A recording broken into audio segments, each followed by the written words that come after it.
name's Jennifer Smith-Maguire. I'm one of the Cameo research trend leads, and it's my great pleasure to introduce to you a woman who needs no introduction in a study of creative economies group gathering. Professor Angela McRobbie, Professor of Communications at Goldsmiths University of London.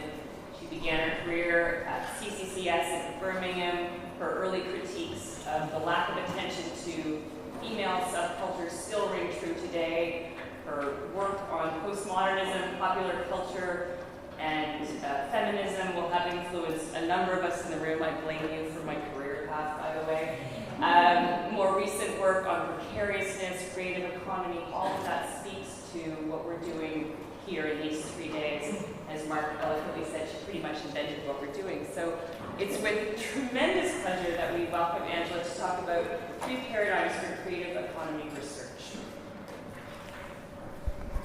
Well, thank you very much for such a lovely introduction, and I'd also like to thank Mark for inviting me, and I'm very pleased to be here, and I'm sorry I wasn't here yesterday and last night, but hopefully I can join the conversations for the remainder of the conference, including this evening.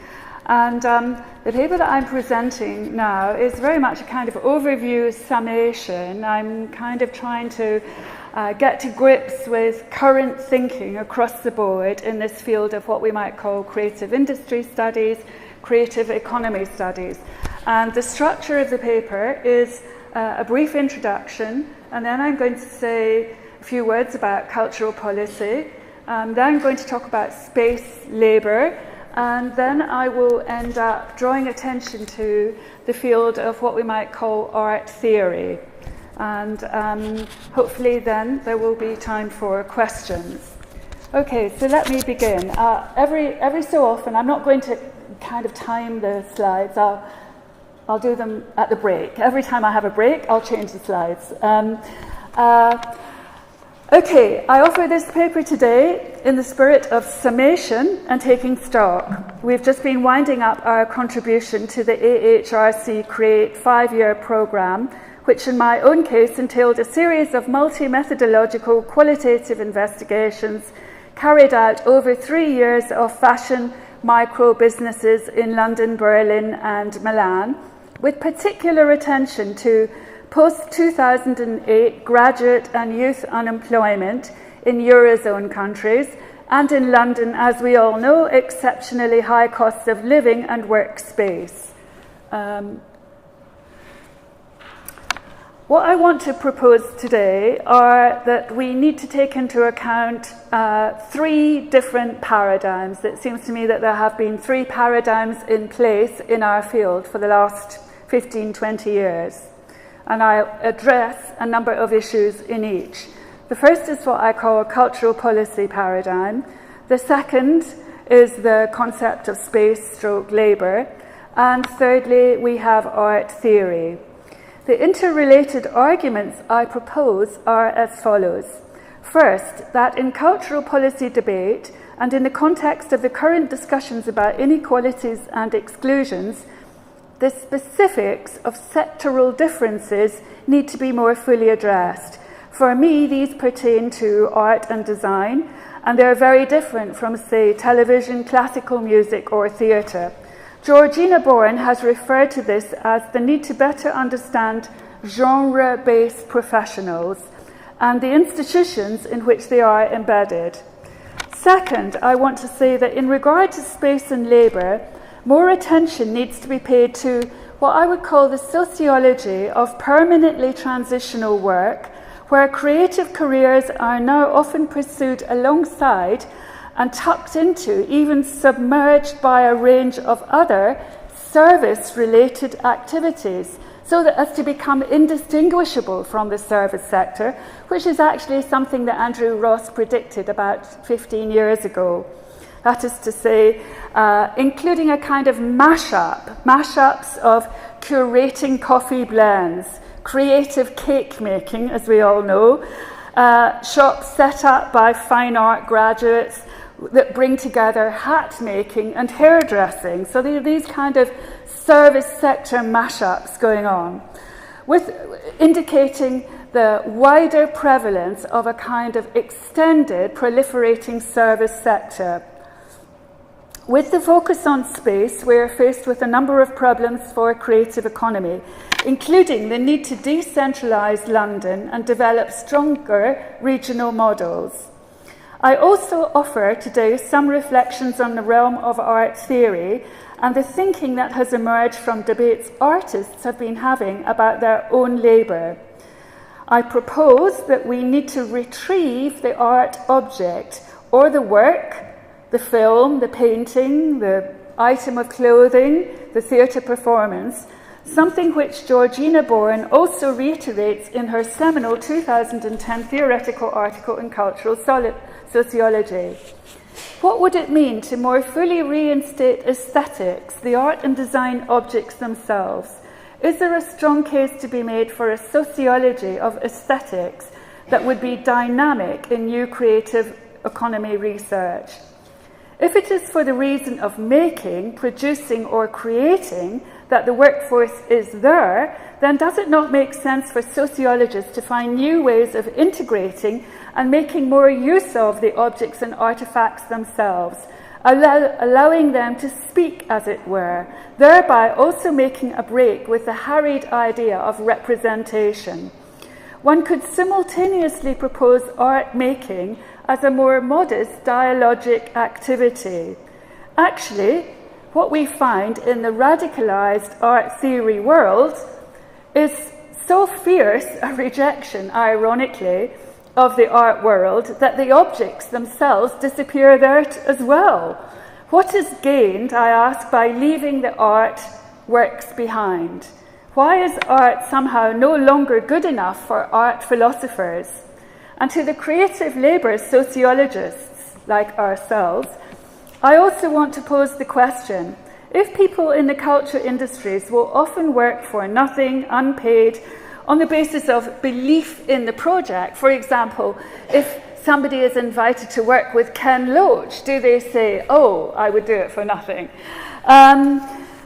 Because of their belief in the project and the outcome, then there remains stubbornly this Bourdieu element, the production of belief. How do we reconcile this with the demystification of what I call passionate work and the expectation to self-exploit? Can the object of art or design be reinstated in creative economy analysis, bearing in mind these pitfalls and dangers? Okay, I'm now going to say a few words about cultural policy. Cultural policy is, as we all know, many of you know much better than I do, is an academic terrain characterized by a rather forlorn voice for the reason that the chances of impact are often felt to be negligible. Alternately, the work takes the form of reports, some with higher standing than others, according to who commissions them and who authorises them. But overall, generally speaking, it is the more powerful creative industry lobbies, the leading think tanks and organisations within, for example, the film, TV, music or fashion industry that get listened to. Different sectors of the creative industries also develop their own favoured strategies, including what kind of people are brought on board. Some are much more top-down and exclusive and elitist than others. For example, the British Fashion Council pursues a corporate-led approach, looking to CEOs of high-end luxury brands to leading retailers willing to sponsor prize winners to Vogue magazine. They would have little or no interest in sociological research, like the kind we've been doing, on creative labour. If we move into the university, I would suggest that we can pinpoint three currents of thought in regard to cultural policy. The first is, again, very familiar, the critique of the Florida effect and the, I would say, Marxist, neo-Marxist influenced writing most associated with the International Journal of Cultural Policy. That's one approach, I would say. Secondly is Philip Schlesinger's participatory model. And thirdly, I think we have seen already this morning the impact of the new inequalities work. And I'm just going to say a quick word about all three of these approaches. As we know, Florida's bringing together of the so-called creative class with patterns of urban growth, as well as his happy, snappy, quick-fix solutions, led to city governments across the world buying into this form of instant regeneration based on culture and creativity, often precisely because the costs seemed nothing compared to what it would be required to improve infrastructure, create jobs, and so on, tackle poverty. And as we know, the word poverty does not appear in the Florida lexicon. The impact, however, of Jamie Beck's lacerating critique has been quite profound, compounded by David Harvey and others, I'm sure here today, who have taken aim at neoliberal urbanism and the entrepreneurial city. Here we find a critique of these existing cultural policies, showing them to be part of wider processes of what is polemically now described as the social cleansing of city neighbourhoods, pushing out poor and marginalised populations. It's hard to know if the force of this critique of Florida has reached the policymakers. That's one of the questions I want to ask. There was a time when Florida was being quoted regularly by global leaders, including Angela Merkel. Urban planners and city councils might now be less enamoured by these ideas. With reduced budgets and with issues like housing and rent levels now under the spotlight, the creative class recently is being held to account. In addition, what were just a few years back hailed as flagship programmes, such as the London Fashion Centre in Mare Street, have likewise gone quiet, I would say. There has even been less loud talk about the move of London College of Fashion to Olympic Park. One weakness, however, in Peck and Harvey is that there is little attempt to understand how Florida had such traction in the first place. How was this ideological groundwork laid? Instead, their tone is somewhat sneering in the kind of "I told you so" way. But it is important to be able to interrogate that time of third-way politics. The euphoric and celebratory cultural atmosphere suggested a seemingly innocuous neoliberalism, one which was subtly interwoven with a visible democratic element. The popular instrumentalism of culture and creativity enabled a rolling out of neoliberalism within the UK context under the auspices, of course, of New Labour. Critics at the time were said to be out of date, the old left, or feminists. As I subsequently argued in Be Creative, the creativity dispositif effected a mode of labour reform precisely by promising rewarding or self-expressive careers to an increasingly substantial sector of the media arts graduates population, as against the perceived dullness or tedium of more traditional careers, or indeed against the possibility of unemployment. Who was thinking about relinquishing labour rights and social protection when being dazzled with the idea of becoming part of the talent-led economy?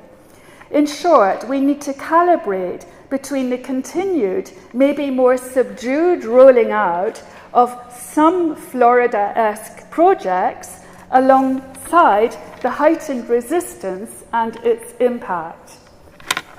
And here I would point to the key role of the universities in their instructional mode, and we can talk about that later.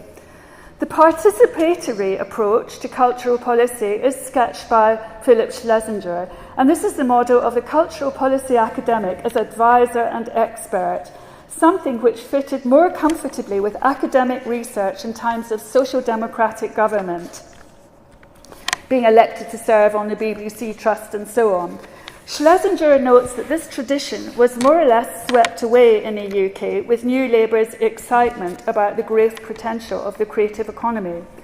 The focus shifted to the search for ideas emerging from think tanks. Schlesinger points to the diminishing role of the public service academic.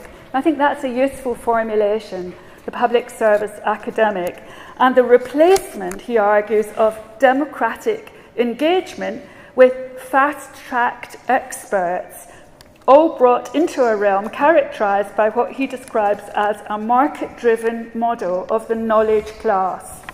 But we can add to this, it's coinciding with the increasingly dominant role of the business schools in university life, the diminishing significance of the arts and humanities, and in the social sciences, the domination by economics and psychology rather than sociology. Schlesinger's model does not suggest a past golden age, but it does point to a changed landscape. We could again add to this, to his account, the tremendous variation that exists from one sector to the next, from one region to the next. In regards to sectors, some are more inherently conservative than others, such as fashion.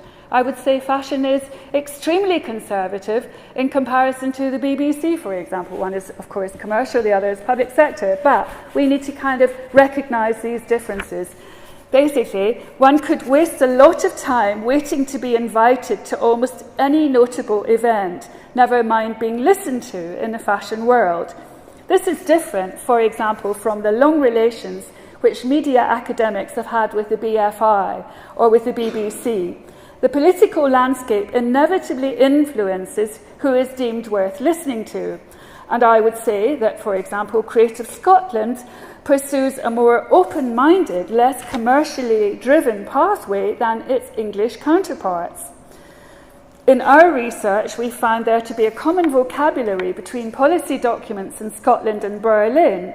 In each case, there was less of a winner-takes-all ethos, and instead recognition that young people starting up a creative enterprise needed time to develop without necessarily moving to a strong turnover. Likewise, in both cities, there has been an emphasis on the need for support and training, i.e. in Scotland and Berlin, similar policies. Overall, Schlesinger's comments about marginalisation ring true, especially within the context of the current UK government. As we know, the DCMS is shrunken in importance, and in the context of Brexit, organisations such as Nesta and the Creative Industries Federation perform a front-facing role, cheerfully having to reflect on IP and copyright, and talks about maintaining international competitiveness. Finally, I'll say a few words about the fantastic inequality work led by colleagues Dave O'Brien and Kate Oakley, driven by concerns about social exclusion from the arts and the preponderance of middle-class and white graduates from comfortable backgrounds, and so on. This recent pathway for research reflects the rise of big data as an influential shaper of policy discourse, along with the requirements for academics to produce evidence-based, longitudinal, impact-oriented research, as Dave O'Brien comments in a recent paper. We might also see the direction taken by this work as precisely a strategic move away from the hinterlands of critical cultural policy discourse referred to above, right into the heartland of being listened to. This speaks more directly to government through collaborating with newspapers like The Guardian and the BBC. There is a strong quantitative dimension, which in turn produces fantastic big data. The proximity to policymakers seems quite propitious, given the emphasis on quantitative data. In fact, it seems that there's a possible address to both government in office and perhaps to a prospective incoming Labour government a few years down the road. The work, I hope the authors don't mind me saying so, appeals broadly to our student body in its direct and commanding presentation of evidence. I just have 2 points to make here. One is the scale of, and this is my kind of personal response, if you like, the scale of the structural changes needed to begin to redress the inequalities which have grown and exacerbated in the last 2 years are very substantial. To take one example, to put back in place just some of the conditions which permitted that small number of Black and Asian British artists to emerge from the mid-80s to the mid-1990s. I'm thinking of Isaac Julian, Chris O'Feely, Yinka Shonibar, Steve McQueen, Shyla Berman, Sonia Boyce, and so on, would require not just free higher education, but also access routes from school via youth centres and community groups, as well as well-trained and available professionals whose job it was to implement and liaise with these various access initiatives. There's a discussion here we can have later about one of my colleagues at Goldsmiths interviewing a young Tracy Eamon who had no qualifications and no portfolio, but that's for later. That is to say, there was a whole ensemble of bureaucratic, social democratic measures in place which have long since been consigned to history. The second point is the question of the subjects of this 20 years or so of neoliberalisation effect. A good deal of recent work has been devoted to examining the subject formation technologies of self-entrepreneurship in the creative economy. There is nowadays a sector of the population brought up on the idea of the new meritocracy, on the talent-led economy, on individualisation and competition, on audit culture and on self-responsibility. This ethos is also reflected in the vocabularies of the new public management, which in turn shapes how arts and creative organisations these days are organised. A whole range of dispositives which have delivered creative economy through its training programmes and modules would also need to be challenged, which would mean shifting the subjectivities of this sector of arts administrators, as well as curators, fundraisers, and the personnel of the creative industries. Okay, service sector, creative cake baking, creative cultural coffee brewing, and this is a slide I took from Dave and Kate's work. And I'm now going to talk about space labour. Okay, space and labour, for sure, on the basis of the study we've been doing, have emerged as the most enduring concepts in creative economy debate. Despite the capaciousness of these terms, in the actual studies carried out over the last 30 years, we still find significant omissions or underrepresentations, for example, on questions of ethnicity, sexuality and gender, particularly in attention, for example, to race and creative economy in, for example, London's predominantly black neighbourhoods.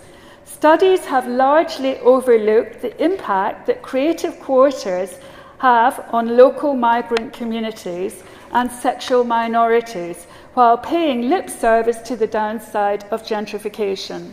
One exception is the work of the geographer Heather McLean, who has worked both as a queer activist and ethnographer, investigating how feminist performance artists have played a role in expelling the queer sex work community from formerly rundown areas of Toronto. Otherwise, it's recently been, first and foremost, journalists and activists who have been tracking the relations between rising property values, homelessness, and the dislocation of poor communities. That's a kind of overall comment, I would say. The AHRC Create work that we've been doing has been aimed at bringing together space and labour issues by undertaking a specific, up-close examination of how fashion micro-enterprises, typically female-led, navigated an existence in London, Berlin and Milan. Starting out, there were some basic facts that we knew about. We knew each city to have a different approach to the role and expectations of creative economy. In London, we knew there to be an aggressive winner-take-all ethos. In Berlin, we knew that there was still a semi-intact social democratic polity. And in Milan, we knew from the work of a handful of scholars that such provisions were more or less non-existent. That was our starting point. The value of the concept of space labour to our study provided not just help with developing this comparative dimension, but also the chance to observe in more detail some grounded environmental factors such as local labour markets, the ambience of the neighbourhood, the relations between fashion micro-businesses and other small shops and local enterprises, and likewise the forms of sociality and community which these fashion economies seemed at times to be able to foster or indeed destroy. Questions of affordable or unaffordable space were crucial to the study for the reason that fashion designers, small-scale fashion professionals, need not just a studio and an office, but ideally an adjoining shop. In the 80s and 90s in London, this was a possibility, of course no longer. In Berlin, it was the availability of such premises, also in well-located areas with good volumes of passing trade, that was such a bonus. And in Milan, workshop space was also a possibility. However, this access to space is by no means a passport to economic viability and success. Supporting service sector jobs are increasingly thin on the ground in Berlin, rents are also rising, and there are fewer opportunities to enter the mainstream labour market for reasons of them being overprotected, i.e. teaching and public sector jobs. And likewise in Milan, the obstacles preventing access to normal jobs are considerable. So I've been interested, given that this is a longitudinal study, in the longer-term career outcomes of these design professionals. And a key facility is a bridge to a normal job, or even to a semi-normal job. And ironically, what we found, despite all the positive things about Berlin, we've actually found almost impossible because of the overprotected, very regulated, very well-protected, trade unionized normal jobs. So that's an absolute downside of the German economy, viewed from the point of view of the media arts graduates. This then is the spatial framing in which creative labour takes place. It's probably no surprise for you to hear me say that the strongest and most compelling concept, however, remains stubbornly Donzelot's notion of pleasure in work. He looked back to the 1960s to show how the idea of pleasure in work became attractive, ironically as a form of labour discipline, very straightforward Foucauldian argument. That is, the possibility to extend and enhance worker enjoyment and active participation in labour as a management mechanism to defuse alienation and to discourage labour organisation. The idea of pleasure in work, this I think was the trick of New Labour. The idea of pleasure in work and its imperative dynamic reaches new heights when taken up by governments, influenced by, of course, US business schools. And it has specific repercussions for freelance and self-employed young people. The ethos of worker satisfaction is imported into a field already suffused with the romance of self-expressive activity. Taking this Donzelot idea of pleasure in work as a tool of management in conjunction with the other effects of the creativity dispositif, instruments, pedagogies, these combine to fully interpolate a generation of creatively qualified young people into a labour market without protection, thus making for labour and welfare reform through the back door. That is to say, without even having to engage with organised labour, and exceptionally, and in many ways unparalleled in post-war period, without conflict and without adversaries. So we see then creative work as labour and welfare reform, and with this, the figure of the artist as human capital. To reiterate, these developments combine the seeming rewards of self-directed creative work, the requirement to adapt to a working life defined through uncertainty, the casting of the self as someone who makes things happen in an entrepreneurial way. And for women, finally, this self-disciplinary remit is also magnified by a pre-existing gendered repertoire which exalts the idea of passionate work as a feminine ideal.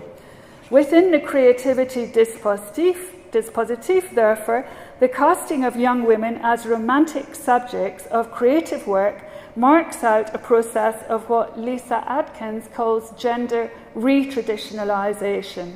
And of course, this extends right into the ranks of the mostly female arts administrators and curators who must exude a PR-led enthusiasm for their roster of artists and designers. So this form of subjectivity formation pervades the entire field. The love of work, actually there's an advert on a London bus right now which has photographs of young women saying you must love what you do and therefore sign up to London Metropolitan University. I haven't quite taken a photograph of it yet. The love your work ethos takes shape as part of the subject formation process. For example, in fashion school, as Amanda Bill has shown, teachers will always say at the induction program to students, almost invariably, do not consider this option unless you are willing to work 24/7 and often for little financial returns. That's usually the kind of opening lecture for first years, I'm afraid. Of course, it puts us academics in a very difficult position, and this is what I mean about the instructional site for the creativity dispositif actually being within education, because there are moral and ethical, not to say personal and social issues arising, in this field of pedagogy. Okay, our HRC work found 3 different modes of organisation.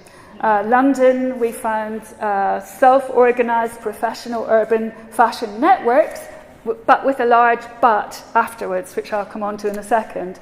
In Berlin, we found in Berlin, in Berlin actually, we found socialized models of fashion cooperation. So we found a much more cooperative, collaborative, non-elite, less competitive environment. And in Milan, we found rather textbook social innovation through creative artisanship. I'll just say a little bit more about each of them, and then I'll get to the last part of the paper. To say a little bit more, in London, we found there to be an absolute negligence over the last 20 years of what we might call a social agenda or a sociological vocabulary. That is to say, creative economy discourse has only touched the outskirts of fashion discourse, very recently and very marginally. So there is a negligence, there is a sustainability debate, and there's a debate about the environment, but there isn't a wider social agenda about labour, only perhaps in the last 3 months, if that. In particular, there is disregard for smaller independent producers who are not among the annual star names. We found some degree of stability only amongst an earlier cohort, that is to say the over 40s, still nowadays considered young, but the under 40s we found not capable of producing these kind of professional networks because they were completely atomized and because they had suffered from the high rents, which meant that really only the already wealthy could buy into being a fashion designer. So we found some degree of stability only amongst an earlier cohort of graduates whose self-organized networks permitted movement across the sector from high-end designers to the high street, from Stella McCartney to Ted Baker, or even to Laura Ashley, in fact, to mid-level fashion companies. Younger designers in the 25 to 35-year age range had to be outstanding prize winners to sustain any kind of livelihood. And then we're talking about 4 every year, maybe 5 or 6. And even here, after years, the lucrative contracts with bigger companies were not so frequent. Most fundamentally, we wanted to challenge the UK fashion social enterprise developments, because a lot of the social agenda, the so-called social agenda, came under this idea of we support fashion social enterprises. Actually, my question is, how social are they? And we can have another conversation about that perhaps later. How social are they when even to be considered for a space, subsidized desk, one has got to be a prize winner with a press pack.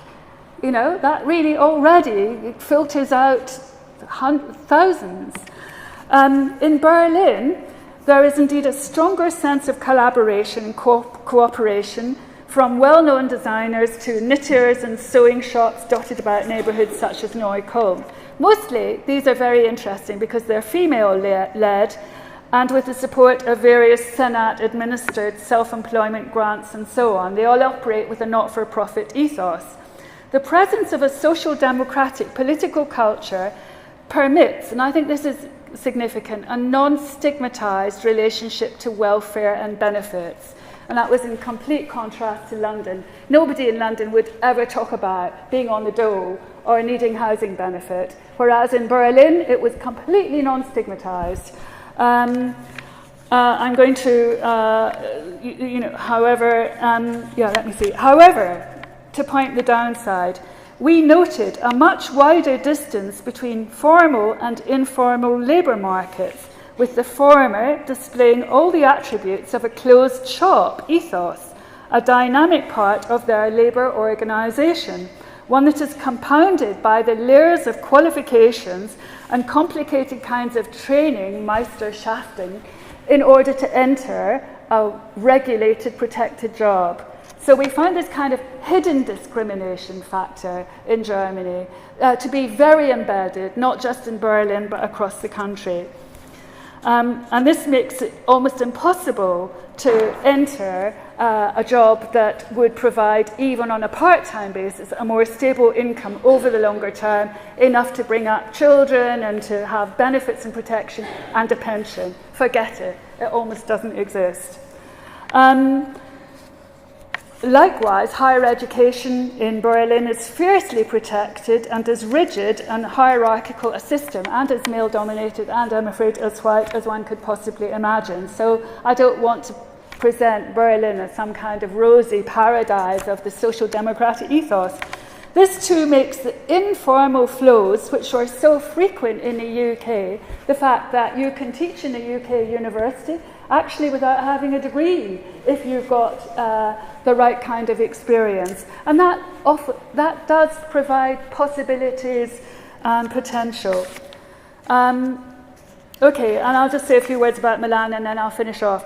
In Milan we found a non-welfare state, as you can probably imagine.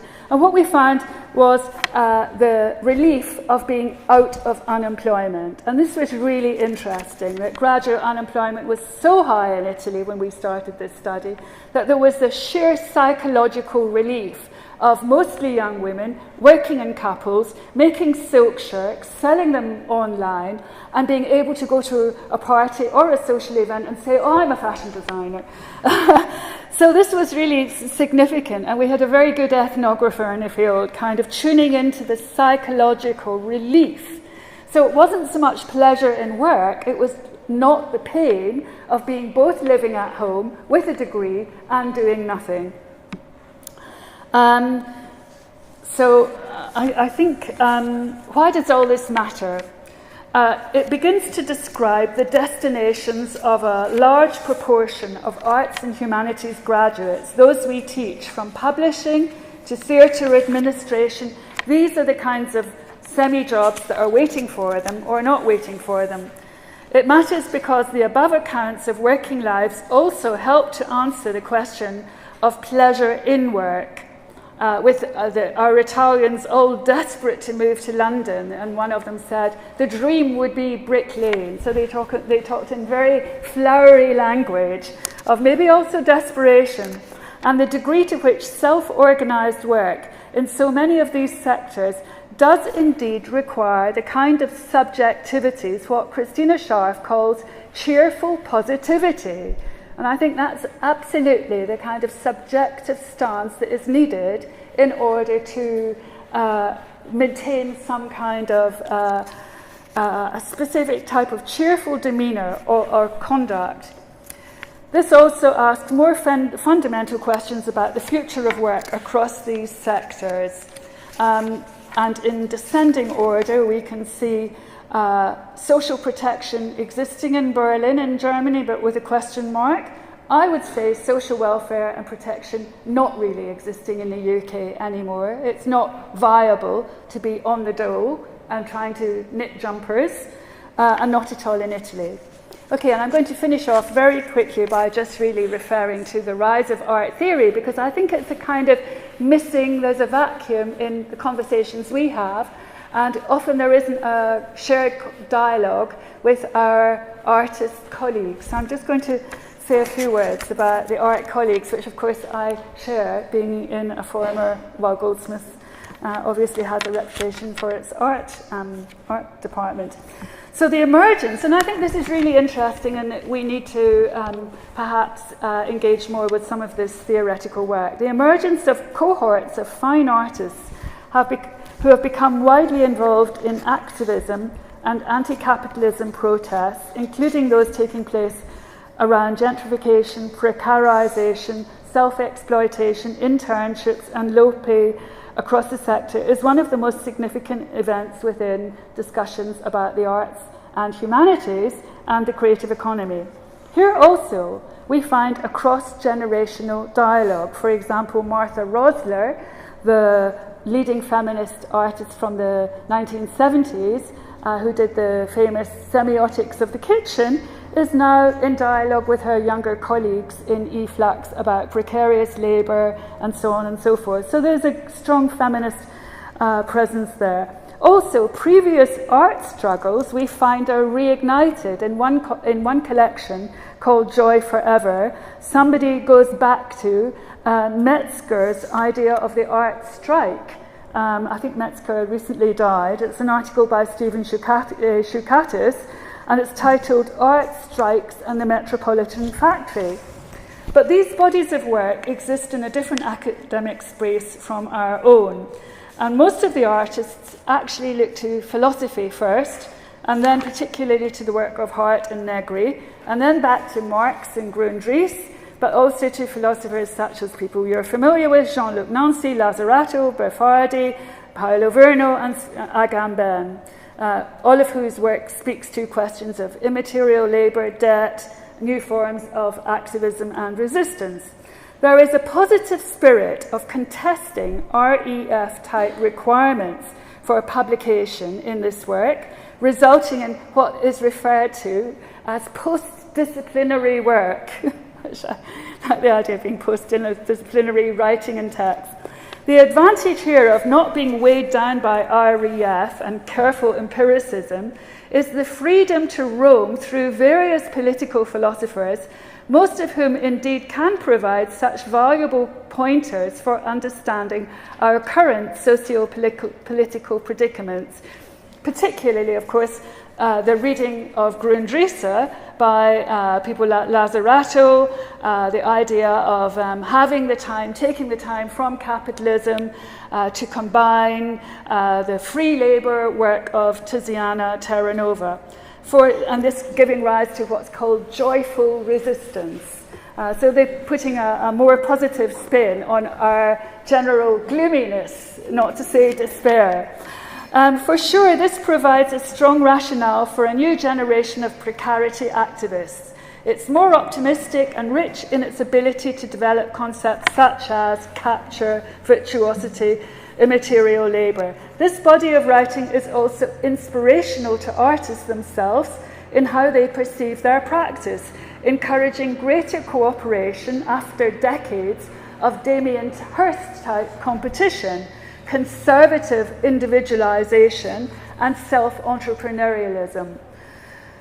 It has also produced new forms of radical organization, with artists working alongside housing agencies, as well as not-for-profits and community organizations.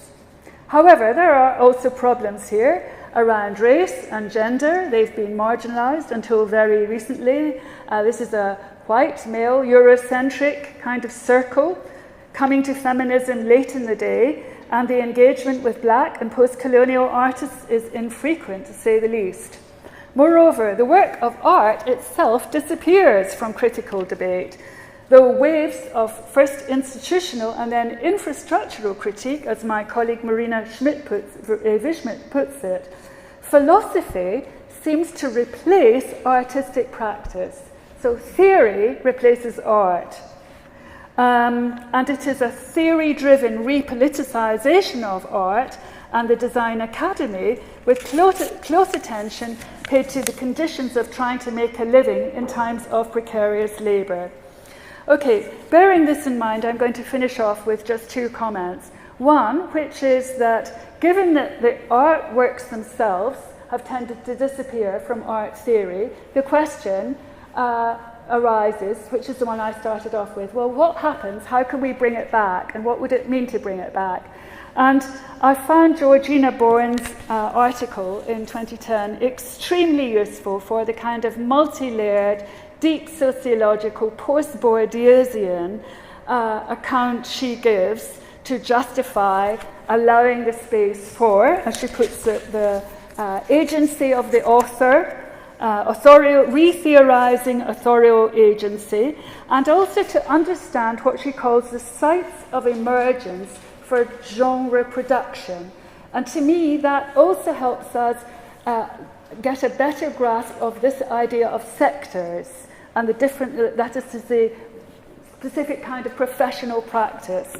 However, and this is where I want to end, the one thing I think Georgina Bourne doesn't do is to demote the significance of the art object. I think perhaps maybe there's a residual Adorno effect, and there's still something rather protected and majestic, I would say, in her account of bringing the object back in and letting the object speak.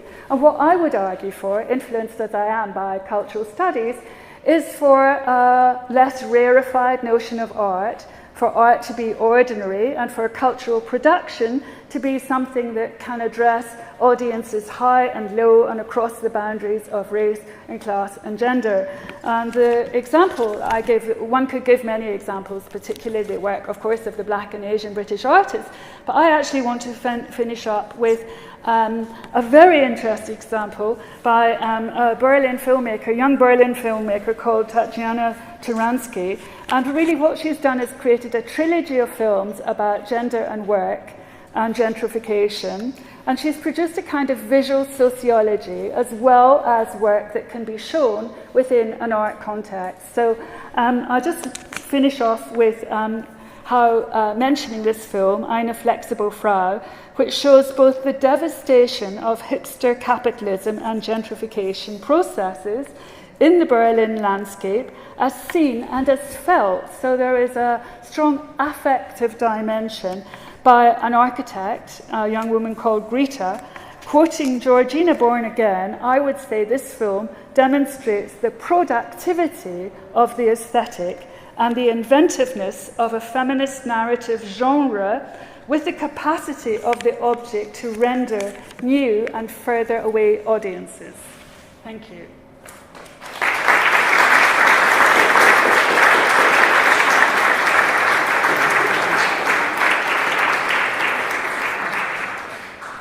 Fantastic, thank you.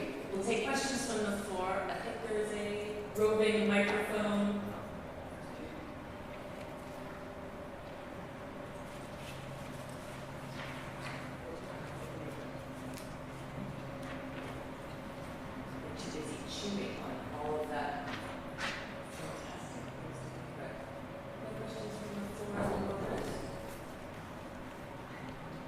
Right, well, then I will take advantage of having a pause and ask for you to come back to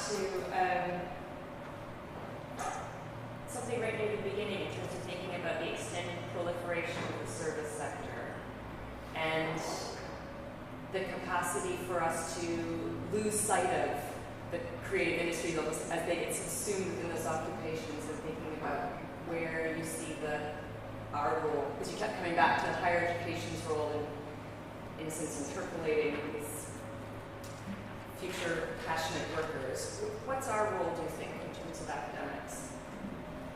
Well, I think we're in a very significant and difficult position, and there are many challenges that we have to confront in relationship to our ethical responsibilities for the young people that we teach. I mean, that's always been the case, but it's more poignant now and it's more significant now. So I think the pedagogic relationship is something that needs more substantial sociological attention, if you like. And of course we know the debate about the entrepreneurial university and the kinds of articles that have been written by Marina Warner and our own complicity or not and so on. But I think that stretching that debate outwards to the world of work is really important, especially when we, in a routine way, use words like employability in our daily life. So I would like to see a more kind of advanced conversation, theoretically informed, because it seems that in many ways we've been shafted. It's we who have got to deliver this creativity dispositif. That's kind of our role and our mission. And we're in a way we're also its strongest critics. And you could also say that there are disciplinary kind of antagonisms in a way that we don't like to feel comfortable being put. For example, business studies, economics versus sociology. And sociology has been in many ways a declining discipline for years. How many students are now doing pure sociology degrees? But in relation to the service sector, I think that's really a big question, because there is this merging of boundaries. There is, as we would just observe, as we go into retail shops, that many students with, for example, many students with a degree in fashion communication might work for 5 years in a quite upmarket fashion shop. That buys in designer labels, that she will curate the collection, as, from the conversations I have. The question then is, okay, this is, I think, my answer to your question, is that, and, one has heard people like Matthew Taylor talk about this, and other politicians, but it seems to me that, in the light of Brexit, is that the service sector, if it is really producing some kind of often short-term, without career paths for graduates, then there has to be a conversation, there has to be debate about improving the quality of work within these sectors of service. For example, all the media publicity about JD Sports a few months ago. Well, actually, it's a long time since politicians have made companies like that accountable and said, well, what about in-house training? What about day release? What about further education? So that if you are somebody on the ground packing T-shirts, if this is where you're going to be for 10 years, then why not have policies that are designed to implement promotion, wider possibility? And so that's my answer to your question. Sorry, a bit of a long answer. Right, we've got one at the back and then one here too. Hi, yes. Thank you very much for your talk. It was very interesting. I really enjoyed reading your book, Be Creative, and it's really helped me think through some of my research.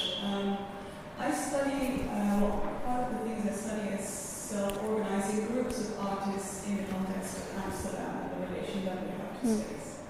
And so that's a different setting as well, the settings you have been talking about. But many of them were very inspired by the autonomist concepts that you mentioned. And so it's been really interesting for me to see those practices, those activist practices unfold around notions such as the common, whilst at the same time in the Netherlands we actually have a strong labour union structure, so to say, part of which is also dedicated to freelance workers in the arts. So there is that structure there. But I've been really captured by the lack of interest on the side of the people I study to join those organizations, to join those labor unions.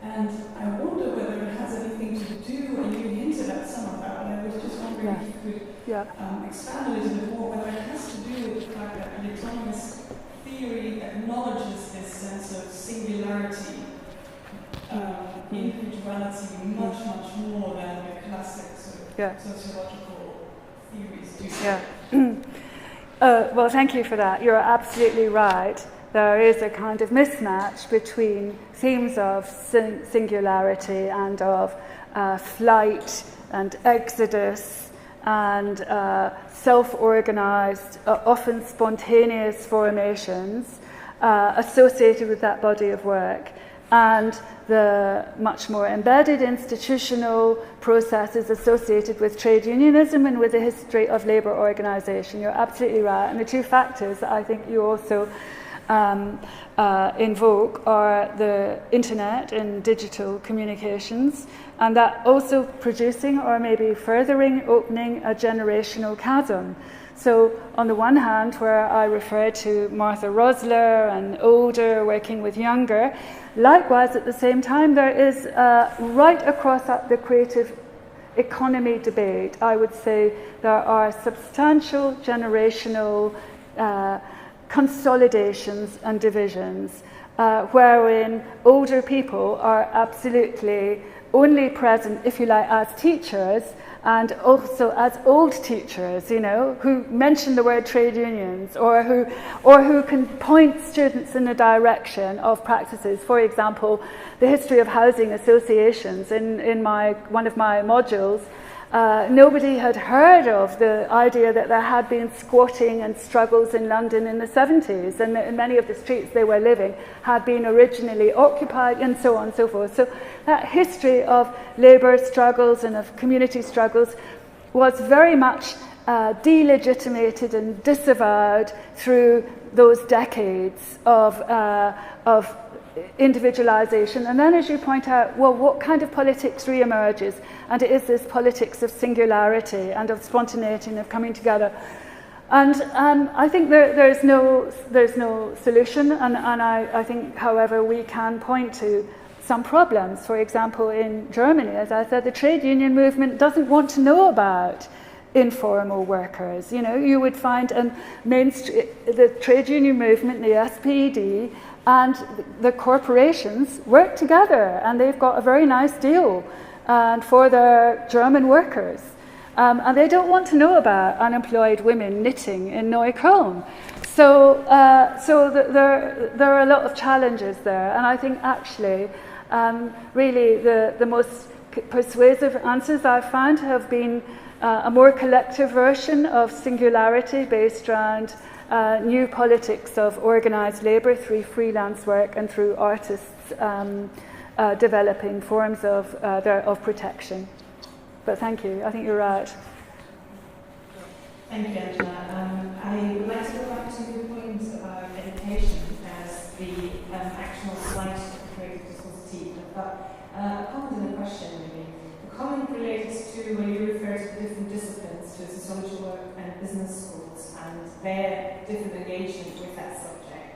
And there's now really good evidence that sociology of work has actually moved into business schools, and I'm kind of wondering to what extent the typical intra-institutional gaps and schisms and barriers between cultural studies and business schools have maybe not at all been helpful in us thinking through those issues collectively. The question I have for you, though, is completely agree that education is very influential in constructing the enterprising selves and the suggestion of the creative ideals and personas. What I'd like to see your take on, though, is are we in danger of, when we reflect on that, to juxtapose that difficult and ambiguous creative persona ideal with an ideal of work that actually has not much appeal or certainly not much to relate to for the people that we actually teach? In other words, do we need to engage with what work means, what profession means, what sustainable careers mean differently before and critique that creative dispositive from a different point than what we're currently doing? Yeah. Okay, that's two very important points. I think my first answer to you is always, well, it would be very good to have some research done on the intellectual history of European and British business schools and their pedagogy and their curriculum and the way in which they have changed. I mean, we all know kind of in a common sense, informal way that we've got great colleagues working, for example, in the Copenhagen Business School or in Manchester, and there has been a kind of almost as though if sociology has declined as a discipline, it's moved into, so I would like to see some, as Georgina Bourne, institutional ethnography, or even just like papers about how does pedagogy, how do they rub up alongside each other, would be something very, I just don't know if there is a literature that documents that. There probably is, and I don't know it. But obviously my good colleague from many years ago, Paul de Gay, has worked right through various business schools in Copenhagen. And the second answer to your question, I think, is much more intractable, because that's about subjectivities and about the enthusiasm for learning cannot really be undermined by kind of the misery of future prospects. So as educators and pedagogues, we have to kind of take part in this delicate balance between an enthusiasm for students' life chances and their possibilities, and not just be a kind of, wet blanket. Again, stepping outside the kind of more phenomenological interface, I think that really comes down to curriculum and pedagogy. I think that's the only way that one can kind of, and reflexivity about curriculum and pedagogy. And just as a final word on that, for example, the logic of my critique of passionate enthusiasm, or Christina Scharf's cheerful positivity, would be for particularly young women who are, it used to be that PR was just for PR girls, and now PR is for everybody. Now, so it's an interesting psychological and sociological question to ask, what would it mean to diffuse that, to stop being cheerful, to stop being absolutely, enthusiastic in the workplace, a lot would change. And as we know, in much of the service sector, that work of Emma Dowling shows, you wouldn't have a job if you're not, it's the Arlie Hochschild thing about smiling, really. And then you could say that my observations are that fine art graduates are more able to protect their autonomy not to smile and to be serious than young women in fashion school. So you could say that's a kind of inequality then of, if you're a fine artist, you can hang about, look grumpy, look miserable, whereas if you're a fashion student and you do that, you're not going to really last that long. Okay, I think there was one other question. And then There's Kate, and then there's one. Oh yes, Kate, and then one more. Yeah. Okay, thank you very much for that. Fantastic. And I was really interested in this at the end about rise of art theory and arts activism. And I'm doing some work at the start of the moment around environmental issues and arts activism. And I find very much as you said that the art itself disappears. So that the arts activists that I speak to are interested in all things to do with environment, sustainability, policy, they're not very interested in art. And I'm really interested, I'm really puzzled by this, because I feel that something similar has happened with kind of popular culture. So, I think Yes, you're right. generational. You're right. I learned part of my politics You're right. from culture. Yes. But I don't think my undergraduates You're absolutely right. to find their Yeah. politics, they go to politics. Yeah. And I'm wondering if the marriage of art and politics, which we are so talking about cultural studies, we are, is kind of something that we are believing very fundamentally, is somehow not what it was. Yes. We don't really understand that. Yes. No, that's incredibly interesting. So you're saying that you got a lot of your politics from Jarvis Cocker. Yeah. Yeah. So the death of popular culture, as well as the kind of over-conceptualism of a lot of contemporary art might have something to do with it as well, and the decline of a lively debate about art and politics. It's almost like saying, bring back Brecht. then you should just understand that people don't go to law for quite the same way. Yeah, no, and then it's important not to have a kind of nostalgia for the 1980s, and for, that's another kind of trap to fall into.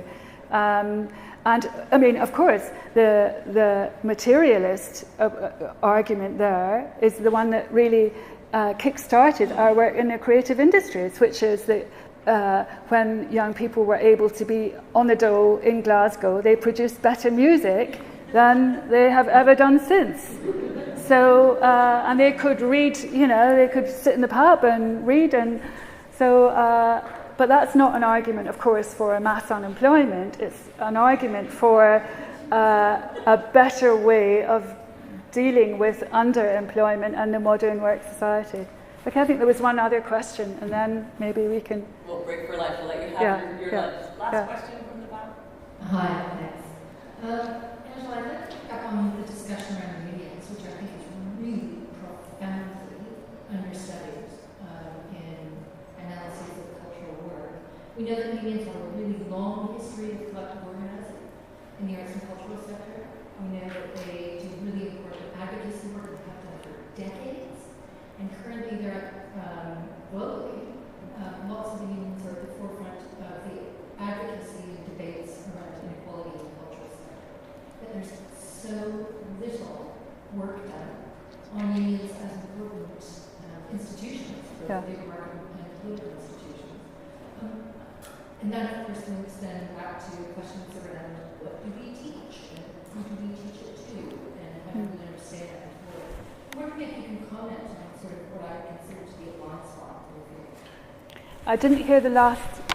Consider if you can offer some thoughts on what I would argue is a blind spot, in fact, in the study of cultural work. A study of cultural work. Yeah, in relation to trade unions. And, well, I would say in the UK, the kinds of cohorts of students that we have had in the last 2 decades have not expected to learn about the history of labour struggle.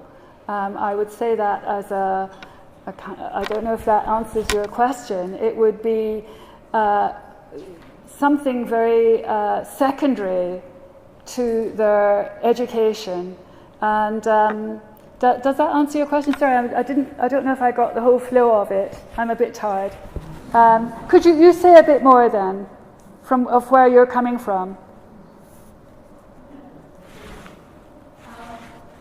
It's wonderful to be, at the Cameo conference, and thank you for convening it. There's really no scholarship on unions, and I think that this is a problem in the discipline generally, as both historical and in fact the role that they play in labour markets and indeed in policy development. And I think there's a blind spot in what we're studying that in fact doesn't connect with other important debates around unions and collective organizing and the digital economy, the gig economy. These are discussions that are happening at the ILO. You're absolutely right. No, you're completely right. It does happen at other locations, but not within this kind of terrain.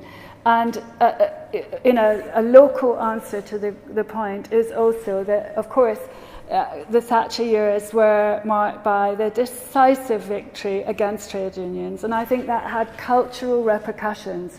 It wasn't just the miners' strike. It really was much more profound. So, for example, in retail work, it used to be a career for working class men and women, mostly women, strongly unionized USDAW. And now, I saw a statistic that 60% of young people working in Scottish fashion retail have degrees, and there is the level of unionisation in shop work and retail work is less than 10%. So that kind of gives a sense of the picture and the scale of that defeat, really.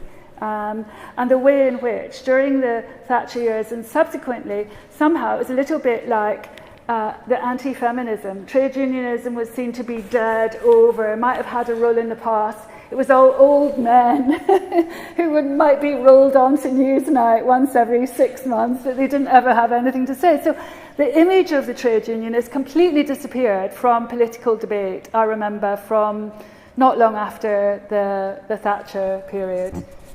And then some people, of course, would say that cultural studies also played a role in that because they weren't really very present in debates around like New Times, Stuart Hallward. I mean, we didn't, Marxism Today, we didn't go looking for trade unionists, to be honest. Okay, thank you for great questions. Thank you very much.